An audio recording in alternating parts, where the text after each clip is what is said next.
Përshëndetje të gjithëve dhe mirë se erdhët në kanalin tim. Unë jam Xhencita Thartori dhe sot do të bëj një vlerësim në lidhje me emisionin Ftesë në 5 të moderatores Bjeta Sullo, që është ekskluzivisht transmetuar në kanalin televiziv Top Channel.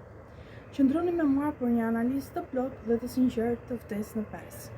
Cili është formati dhe struktura e emisionit? Emisioni ka ruajtur formatin e tij të përqendruar me intervista të shkurtra dhe të drejtë për drejta. Për vitin 2025, ky format ka funksionuar shumë mirë për informim të shpejtë të audiencës, duke ruajtur ritmin dhe interesin e shikuesit.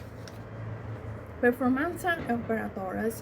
Bjeta Sullo vazhdon të tregojë aftësi të shkëlqyera në moderim, pyetjet e saj janë të qarta, nxjerrin anët më interesante të personazheve, stili komunikimit është i ngrohtë dhe afër shikuesit, menaxhon mirë kohën duke ruajtur ritmin e interesave. Megjithatë, për disa tema mund të përfshihen një dimension mosfidues dhe kritik për të sjellë një mendim dhe një analizë më të thellë, për sa i përket përzgjedhjes së personazheve dhe tematikave. Për vitin 2025, emisioni dhe moderatorja ka përzgjedhur një larmi personazhesh duke mbuluar art, muzikë dhe teatr, politika dhe ngjarje aktuale, projekte personale dhe karriere. Kjo larmi përbën intervista tërheqëse për një audiencë të gjerë dhe ruan balancën midis argëtimit dhe informacionit. Cilësia teknike dhe vizuale. Top Channel vazhdon të sigurojë cilësi të lartë teknike.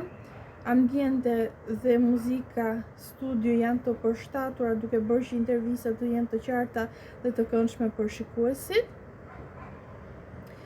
Kamerim profesional dhe ndriçim i mirë dhe i pastër.